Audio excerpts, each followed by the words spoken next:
Oh, what a great day to read patch notes. 19.1. Okay, Paradise Lost. The amount of damage that can be done to bosses is now capped to prevent Wright from being one-shot? Hold on.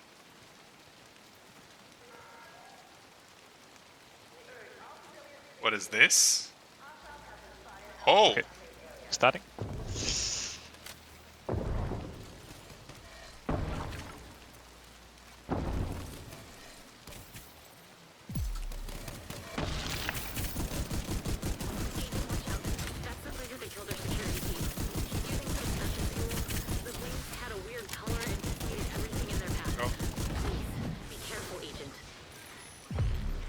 Neutralize that cleaner.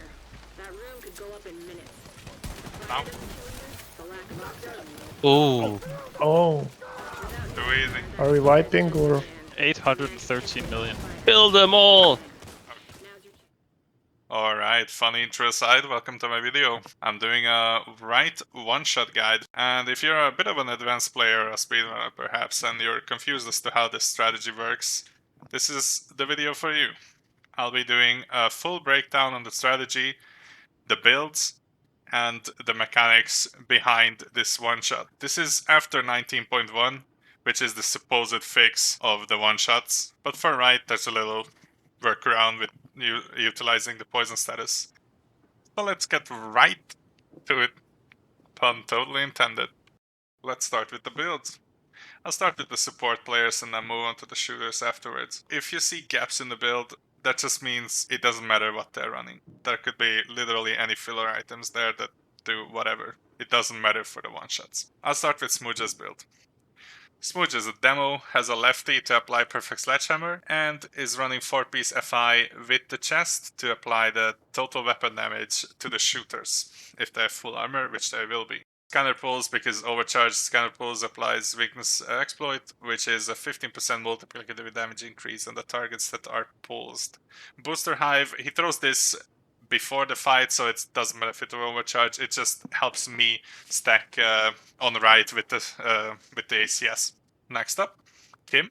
He's running another support build. He has BTSU. He provides the overcharge with his Restorer Hive, which could be any hive, doesn't matter. He also has a Reinforcer Chem Launcher to make Empathic Resolve on his chest work. Empathic Resolve increases total weapon damage of people you heal by 15%. It needs to be actual healing, but when Wright breaks the door, I move up close and actually take damage, so I benefit from this buff after he shoots the chem launcher at me. He also has a Scorpio equip, which makes this whole one-shot work. More about that later. Alright, next up, first shooter, which is me. I'll be shooting the boss after I'm stacking my 4-piece striker, including chest and backpack, to get the maximum buff effect. This is 200% amp. On top of that, I've got Dodge City max charged and Fox's Prayer. I have a rock and roll, which could be just a regular ACS. I just have the benefit of having perfectly extra on this, which increases my max S by 50%. I've got a Regulus. I've got a Strike Shield. On top of that, I'm running Achilles. More to that later. Next up, we have Merc. He's the second shooter, aka he's doing the actual killing and one-shotting. He has a high-end setup with full headshot damage to benefit the most from Achilles pulls. He's also a firewall running the striker shield to increase his damage. On top of that, he's got the usual suspects: Fox's Contractor Punch, Sacrifice. I put the Bazilil B here, but this needs a little bit more explanation as he will be swapping to the Regulus. Having the Bazilil B equipped, stacking with it, increases your weapon damage. This weapon damage only triggers once you swap away from this gun. The issue is we run it on our Regulus, so how do we swap from Bazilil B to the Regulus? The answer is inventory swapping. Merc opens his inventory and swaps to the Regulus. The next issue we have is Dodge City.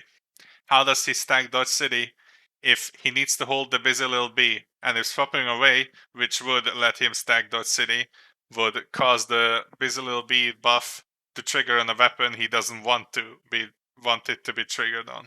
The answer is grenades. If you hold your grenade, your weapon's talent still applies, aka Bazilil B keeps its stacks, but you charge Dodge City because you're holding a grenade and not your pistol. Alright, we finally arrived at the clip section. So I'm gonna play this clip and pause it at certain times to highlight some moments or try to explain certain situations or buffs or scenarios that occur. So let's start. Okay. Booster Hive Starting. is already down from Smooja. It's gonna apply some effects, buff effects for me, so I can stack easier. Wright is breaking down the door. As it happens, I'm using Achilles. The reason for this is because we were viping before, and after every vipe you need to click your Achilles once on nothing, otherwise it will not work. So as he's breaking down the door, I'm gonna do a preemptive roll to prevent the stagger from applying to me, which you see here. After this, I start stacking.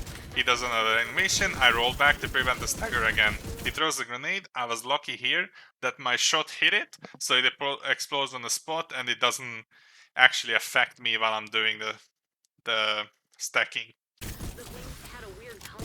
The boss will move to me. Merc positions himself as at the valve.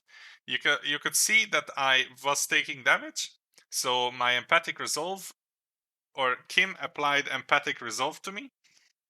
FI is applied to me from Smooja because I'm at full armor. I have max striker stacks at this moment, 200. Overcharge has happened.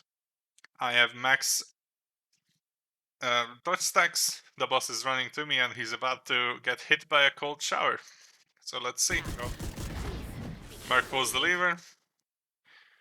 In this moment, Smooja had a grenade thrown preemptively to apply slides on the boss, which hit him perfectly, as you see. Important, Kim shoots a Scorpio once, which applies poison. You can already see the boss has a little bit of health missing. This is the key to one-shotting him. On top of that, Kim also applied perfect opportunistic right here. I am using Achilles pulls, which highlights the hit zones of him. Because it's overcharged, it's going to highlight 6 hit zones. He only has 6, so I don't need to bother with any RNG whatsoever. Then I equip my striker shield, which gives me amplified damage. I hold my Regulus to release my dodge stacks. As you can see, striker's still full. All the buffs are active. Overcharge doesn't really matter for the damage. It does for the Achilles damage though. Empathic Resolve is active, FI is active. And let's shoot. There we go, 266 million. That's exactly what it's needed to get him down here. I think the exact value of the armor bars is 270 million. So I'd say 90 million per bar. But this is just a rough estimate. The damage is more. The damage I'm doing is more than this. But because they capped the damage to this 3 armor bars, I cannot do more. It's impossible for me to do more in one shot. But here's the thing, Scorpio's been ticking. So now he's in a bit of a limbo state where he is supposed to take damage, or it's supposed to stop taking damage, but because Scorpio's ticking, the damaging phase is still active. If I were to shoot him now, he would not see any you would not see any damage numbers or any damage taken indicators. But here's the thing. While Merc's getting ready, he's already swapped his Busy Bee for the Regulus, and the boss is about to go after him because he pulled the valve. So let's see what happens next. That room could go up in minutes. I'm preparing a shot. This shot doesn't matter, it's not gonna be unpowered, nothing. But as I described, he's in this weird limbo state where he's supposedly immune, but not really. So I have to trigger this immunity thing, or update the game to realize that, oh, he's supposedly taking a bit more damage. And my shot makes it so he exits this weird semi-immunity and is able to receive damage for a single instance, which will be the one-shot damage. So let's see that happening. Now, I said now, I shot. I shot and then I said now, indicating for Merc that he can shoot. As you can see, slider is still applied. Merc has a FI. Fully charged dodge, Busy Beast active. He's gonna take a shot at one of the legs of the boss. doesn't really matter. Achilles makes everything do headshot damage. And let's see. There it is. Ooh, Oh, Too easy. are we wiping And he or? says 813 million. 830 million. There it is. So this concludes the video. Thank you for watching. Hope you enjoyed. Good luck on your endeavors and hopefully see you in the next video.